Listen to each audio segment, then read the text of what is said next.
माझं नाव प्रभज्योत सिंग आहे. अभय सरांनी खूप चांगल्या पद्धतीने सांगितलं आहे की इथे आता जे प्रेझेंटर्स येणार आहेत तर ते पण घाबरलेले असतील, ते पण आपल्यापैकीच सगळे आहेत. तर मी सगळे जे इथे एम्प्लॉईज किंवा सगळे टीम बसलेले आहेत त्यांना एक विनंती करेल की इथे जे प्रेझेंटर्स येतील, ते जे इथे प्रेझेंटेशन देतील त्याच्यातनं आपल्या बिझनेसला लागणारे काही पॉईंट्स तुम्हाला एकदम क्लिक होतील, तर ते तुम्ही नोट डाऊन करत जा. म्हणजे 6 महिन्यानंतर जसं अभय सरांनी सांगितलं तर तुम्हाला पण इथे प्रेझेंटेशन द्यायचं आहे. सो आपलं आजची थीम जी आहे ती 10x ग्रोथची आहे. Achieving 10x growth in a business म्हणजे इट्स अ कॉम्प्रिहेन्सिव्ह स्ट्रॅटेजी है ना, ज्याच्यात व्हेरियस ॲस्पेक्ट्स असतात. सगळ्यात पहिले गोल्स क्लिअरली सेट पाहिजेत, मार्केट रिसर्च असला पाहिजेत, न्यू प्रॉडक्ट किंवा सर्व्हिस डेव्हलपमेंटमध्ये पण असायला पाहिजे, कस्टमर फोकस असलं पाहिजे, मार्केटिंग अँड सेल्समध्ये आपलं फोकस एकदम स्ट्रॉंग पाहिजे, ऑपरेशनल एफिशियन्सीज पाहिजेत, स्केलेबल इन्फ्रास्ट्रक्चर पाहिजेत, टॅलेंट ॲक्विजिशन आणि development, partnership and alliances, collaboration ज्याला आपण म्हणतो ते असलं पाहिजेत, कंटिन्युअस मॉनिटरिंग अँड ॲडॅप्टेशन्स पाहिजेत. हे सगळे गोष्टींची गरज आहे 10x ग्रोथसाठी. आपले जे आता 2 प्रेझेंटेशन येणार आहेत तर त्यांनी न्यू प्रोडक्टवर 10x ग्रोथचं प्लॅन आउट केलेलं आहे.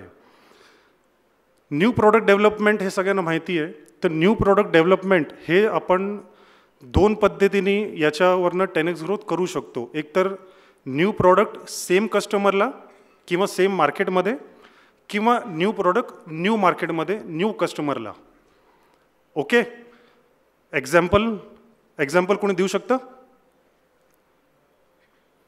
फॉर एक्झाम्पल समजा की आपण महिंद्रा गाडीचे विंडोचे स्विचेस बनवतो, फक्त स्विचेस एक कॉम्पोनंट बनवतो, बरोबर आहे. पण त्याच्याबरोबर समजा आपण पूर्ण असेंब्ली बनवून त्यांना देणं सुरुवात केलं तर that will be your new product also, बरोबर आहे. New product to same customer, same market. जर तुम्ही महिंद्राला सप्लाय करतायत पण तुम्ही टाटा किंवा दुसरे कंपनीजला तुम्ही अप्रोच होणार आहात न्यू प्रॉडक्ट बरोबर, तर that will be your new product new market. हे ब्रीफमध्ये आपले प्रेझेंटर्स आपल्याला सांगणार आहेत. तर मी सगळ्यात पहिले इन्व्हाइट करतो युनायटेड CGची टीम. त्यांनी खूप सुंदर प्रेझेंटेशन बनवलं आहे. So let's welcome United CG team.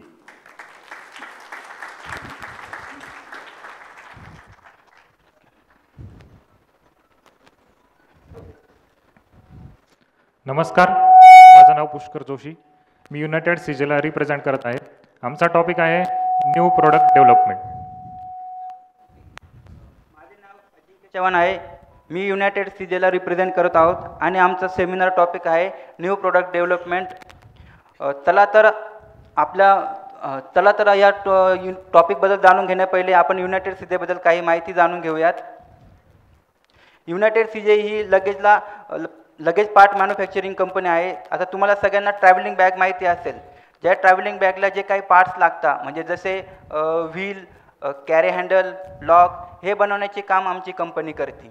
आमची कंपनी ही 2018मध्ये एस्टॅब्लिश झाली आहे. 2018मध्ये एस्टॅब्लिश झाली आहे आणि आमचे क्लायंट्स आम्ही ब्रँडेड इंडस्ट्रीसोबत काम करतो. आमचे मेन क्लायंट्स आहे Samsonite, VIP, Victorinox, Swiss military. आणि प्रोसेस इम्प्रूव्हमेंटसाठी आम्ही आमच्या कंपनीमध्ये काही सर्टिफिकेशन इम्प्लिमेंट केले आहे, जसे WRAP certification, ZED silver certification, ISO 9001 2015 certification. चला तर आता आमच्या प्रोडक्ट लाईनबद्दल आपण माहिती जाणून घेऊयात. ज्यावेळेस आमची जर्नी स्टार्ट झाली त्यावेळेस आम्ही फक्त हार्ड लगेज पुल हँडल बनवत होतो. पण कस्टमरची डिमांड बघता आम्ही आमच्या पार्ट्समध्ये काही व्हरायटी आणल्या. आम्ही बॅगच्या ॲसेसरीज तयार करण्यास सुरुवात केली. जसे आम्ही लॉक बनवण्यास सुरुवात केली, त्याच्यानंतर आम्ही व्हील बनवण्यास सुरुवात केली आणि आता आम्ही आमच्या कंपनीमध्ये 6 वेगवेगळे पाईपच्या ट्यूबमध्ये आम्ही ट्रॉली मॅन्युफॅक्चरिंग करत आहोत.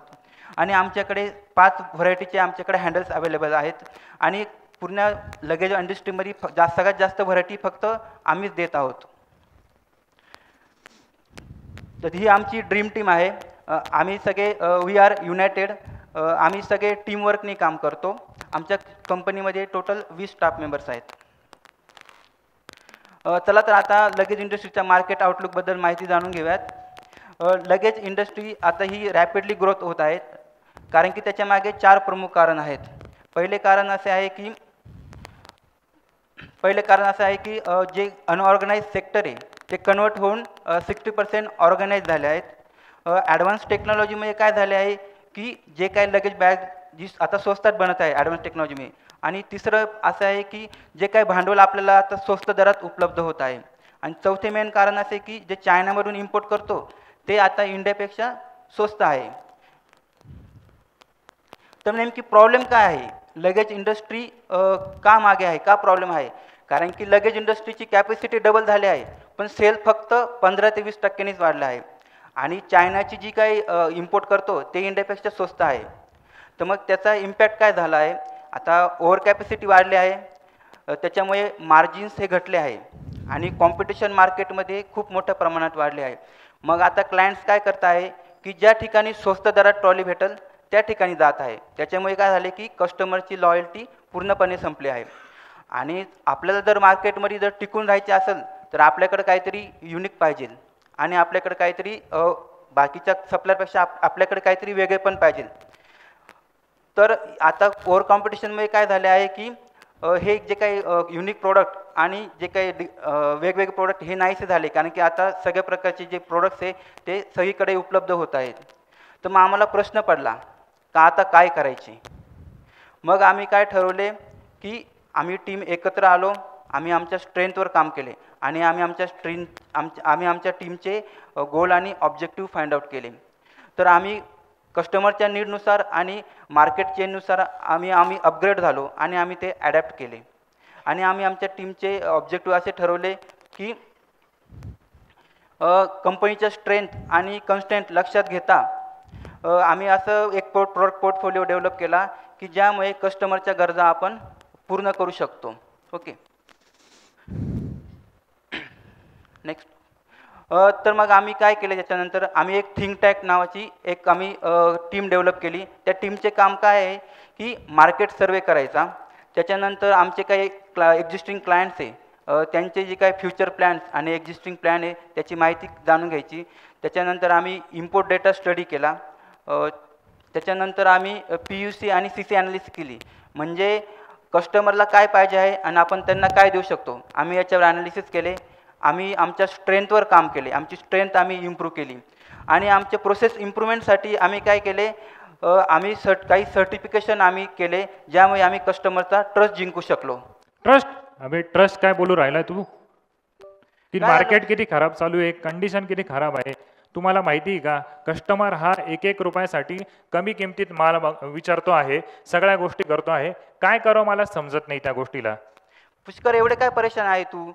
चला बसूया, आपण बोलूया, चहा पिऊया. नाही, चहा नको, काहीच नको मला.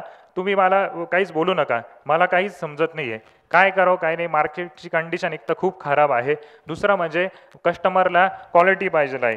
नंतर त्याच्यात माझ्याकडे एक डिझाईन आहे, त्या डिझाईनमध्ये काय काय ट्रॉली फिट आहे ती बसत नाही आहे. वरतून ते नवीन करण्यासाठी मला 50 लाख रुपये खर्च आहे. बरं, आता ते करून सुद्धा मला नवीन चायनाला जायचं ठरलं तर 30 लाख रुपये हा एक कंटेनर बुक करायला लागेल. तो कंटेनर बुक करायचा, तो लॉस खायचा. परत त्याच्यात जर क्वालिटी नाही मिळाली तर काय करायचं? हा सगळा लॉस मी कुठे सहन करू, तुम्हीच सांगा आता. फक्त एवढाच प्रॉब्लेम आहे ना? चला तर मी तुमचा प्रॉब्लेम सॉल्व्ह करतो. ही बघा, ही तुमची ट्रॉली आहे, याच्यामध्ये हीच तुमची ट्रॉली, हा आमचा प्रीमियम ब्रँड आहे. अरे, ही तर माझीच बॅग आहे, पण याच्यात काय माझं समाधान नाही आहे. ओके, तुम्हाला अजून एक पर्याय देतो मी. ही बघा, ही तुमचीच बॅग आहे आणि ही सेमी प्रीमियम ट्रॉली आहे आमची, म्हणजे तुम्हाला semi premium trolley with 10% less price. नाही, अरे वा, जबरदस्त, एकदम खूपच छान, स्मूथ फंक्शनिंग आहे. तुमच्यासाठी अजून एक पर्याय आहे माझ्याकडे. ही बघा, ही तुमचीच बॅग आहे आणि याच्यामध्ये आमची इकॉनॉमिकल ट्रॉली आहे. हीच ट्रॉली तुमच्याच बॅगमध्ये ही ट्रॉली तुम्हाला मी 20% प्राइस लेसमध्ये देईन. अरे वा, जबरदस्त, एकदम खूपच छान. क्वालिटी पण खूप छान आहे, प्रीमियम क्वालिटी आहे. पण याच्यात क्वालिटीमध्ये काही कॉम्प्रोमाइज होणार नाही ना? तुम्ही ह्या बॅग तुम्ही घेऊन जाऊ शकता, तुम्ही याच्यात क्वालिटी टेस्ट करू शकता. हे आमचे सगळे क्वालिटी स्टँडर्ड हे पास झालेले आहेत. ओके, पण मला आता ह्या ठिकाणी तुमच्याकडे सगळ्या एकाच ठिकाणी या ट्रॉली मिळतील? आता तुम्ही सांगा की तुमचे कस्टमर याच्याने घटतील का वाढतील? हो नक्कीच, तुमच्यामुळे वाढतीलच. चला तर मग आता एखादी प्राइस ब्रँड सिलेक्ट करा आणि आम्हाला ऑर्डर द्या. हो नक्की नक्की, पण ते चहाचं पण तुम्ही पाहून घ्या. नाही, चहामध्ये मी तुम्हाला कोणत्या प्रकारचा डिस्काउंट देणार नाही, तुम्हाला पूर्ण प्राइस पेड हो करावं लागेल. नक्की, थँक्यू. ओके, तर अशा प्रकारे आम्ही आमच्या क्लायंट्सला आमच्याकडे अट्रॅक्ट केले. तर हे मी तुम्हाला आता स्किटमधून समजून सांगितले. आता मी तुम्हाला समजून सांगतो की आम्ही याच्यावर एक सोल्युशन काढले आमच्या टीमने. सोल्युशन असे काढले की एक प्रोडक्ट मल्टिपल सेल पॉईंट. आम्ही R&D केली आमच्या प्रोडक्टवर. त्याच्यानंतर आम्ही एक पाईप डेव्हलप केल्यानंतर आम्ही त्याच्यामध्ये number of material combination try केले आणि ते आम्ही मार्केटमध्ये लॉन्च केले. म्हणजे आम्ही एक प्रोडक्ट तुम्हाला 3 प्राईस व्हॅरिएशनमध्ये तुम्हाला देत आहेत, म्हणजे इकॉनॉमिकल, प्रीमियम आणि सेमी इकॉनॉमिकल. म्हणजे आणि ही कन्सेप्ट आम्ही मार्केटमध्ये फर्स्ट टाइम इंट्रोड्यूस केले आहेत. ओके, तर आता हे जे काय आम्ही सोल्युशन काढले याच्यामुळे क्लायंट्सला काहीतरी बेनिफिट झाले असेल, बरोबर. आपण जे काही प्रोडक्ट डेव्हलप करतो त्याच्यामुळे क्लायंट्सला पण काहीतरी बेनिफिट झाले पाहिजे. तर आम्ही आमचा प्रोडक्ट असा डेव्हलप केला आहे की ज्यामुळे क्लायंटच्या बॅगमध्ये त्यांना कोणत्याही प्रकारचे चेंजेस करावे लागले नाही. त्यामुळे ते त्यांचे एक्झिस्टिंग डाय, टूल आणि मोल्ड वापरून ही ट्रॉली ते यूज करू शकता. त्याच्यामुळे ते काय झाले की त्यांची ह्यूज कॅपिटल इन्व्हेस्टमेंट आहे ती सेव्ह झाली आहे आणि त्यांना कोणत्याही प्रकारचे प्रोसेस चेंज करावे लागले नाही आहे. त्याच्यामुळे त्यांची जी काही क्वालिटी स्टँडर्ड्स आहे त्यांना मेंटेन ठेवता आले आहे आणि आमची ही ट्रॉली त्यांच्या एक्झिस्टिंग प्रोडक्टमध्ये फिट बसत आहे. त्याच्यामुळे त्यांचं जे काही ओल्ड इन्व्हेंटरी आहे ती कंझ्युम झाली आहे आणि त्यांना चायनामधून बल्क ऑर्डर करण्याची काही गरज नाही आहे. त्याच्यामुळे त्यांची प्रोडक्शन सायकल टाईम ही कमी झाली आहे. ओके, चला तर आता आमची 10x जर्नी समजून घेऊया की आम्ही कसे 10 पट वाढणार आहेत. ज्यावेळेस आम्ही न्यू प्रोडक्ट इंट्रोड्यूस केला त्यावेळेस आमचे मार्केट शेअर हे 41% वाढले. आता मी तुम्हाला एक्झाम्पलमध्ये समजून सांगतो. आत्ता सध्या आम्ही समजा 100 ट्रॉली देत आहेत, तर 100 पैकी 41 ट्रॉली हे आम्ही नवीन प्रोडक्टच्या देत आहेत आणि 59 ट्रॉली हे आमच्या ओल्ड एक्झिस्टिंग प्रोडक्टचे आहेत. ज्यावेळेस आम्ही एप्रिल 2023मध्ये आमचा प्रोडक्ट लॉन्च केला आणि तो आम्ही 23मध्ये मार्केटमध्ये उतरवला आणि विदिन 3 मंथमध्ये आमच्याकडे जे कस्टमर्स आहे ते न्यू प्रोडक्टसाठी अट्रॅक्ट झाले. त्याच्यामुळे त्यांना आमची पर्सेंटेज हे 41% वाढले.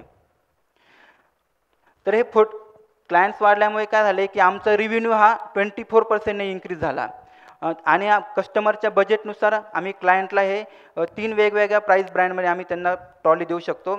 आणि ही आमच्यासाठी खूप मोठी गोष्ट नाही, याच्यापेक्षा मोठी खूप गोष्ट अशी आहे की आमचा जे काही प्रोडक्ट क्लायंट बेस आहे हा आमचा क्लायंट बेस 13 क्लायंट्स आमच्या पोर्टफोलिओमध्ये ॲड झाले. म्हणजे मे 2023मध्ये आमच्याकडे फक्त 3 क्लायंट्स होते आणि ते वाढून एंड ऑफ द इयर ते वाढून टोटल 16 क्लायंट झाले. म्हणजे आमच्या पोर्टफोलिओमध्ये टोटल 13 क्लायंट्स ॲड झाले. ही आमच्यासाठी खूप मोठी गोष्ट आहे.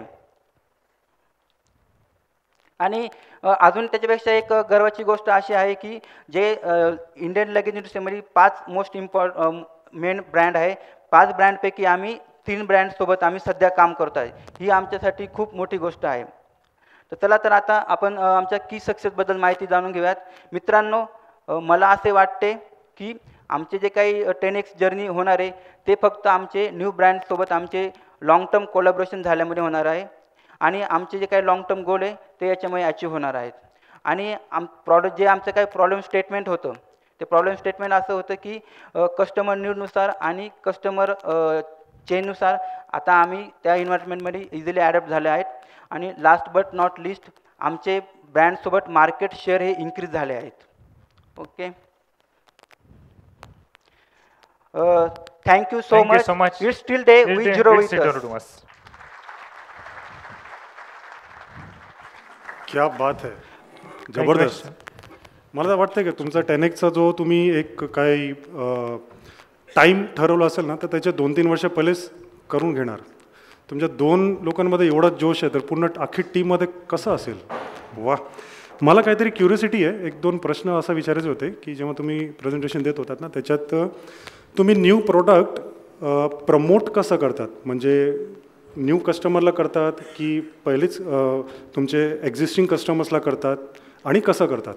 नाही, आम्ही एक्झिस्टिंग कस्टमरला पण करतो आम्ही हे न्यू प्रोडक्ट कन्व्हिन्स त्यांना. कसं आहे, आम्ही फक्त ऑर्गनाइज ब्रँडसोबत आम्ही काम करतो आणि आमच्याकडे एक स्पेशल थिंक टँक नावाची टीम आहे. त्यांचे काम काय आहे की मटेरियलनुसार क्वालिटी स्टँडर्डनुसार आणि क्वांटिटीनुसार आम्ही ते सेगमेंट डिवाईड केले आहे आणि त्या सेगमेंटमध्ये आमच्याकडे 13 टोटल क्लायंट्स आहे आणि आम्ही 13 क्लायंट असल्याने आम्ही त्यांच्या एंडला फिजिकली व्हिजिट मारतो. आम्ही त्यांना आमचा प्रोडक्ट इंट्रोड्यूस करतो त्यांना आणि आमच्या कॅपॅसिटीनुसार आम्ही ते त्यांना सर्व करतो. Very nice. हा एक टेक अवे सगळ्यांसाठी असू शकतो की यांच्याकडे एक थिंक टँक टीम आहे. हे थिंक टँक टीम काय असते हे तुमच्या ओनर्सला जाऊन विचारा, कारण ते TLC मध्ये झालेलं आहे. ओके. आणि क्युरिसिटी एक अशी होती की लास्ट स्लाईडवरती ना तिथे एक डे 0 म्हणून होता. तर what it mean by day 0? 2018ला ज्या जोशमध्ये आम्ही सुरुवात केली तोच जोश आमच्यात आज पण आहे आणि तोच आज, त्याच्यामुळेच आज 0 डेज आहे. क्या बात है. कल भी था, आज भी है और आगे भी रहेगा. वाह. Thank you so much. थँक्यू.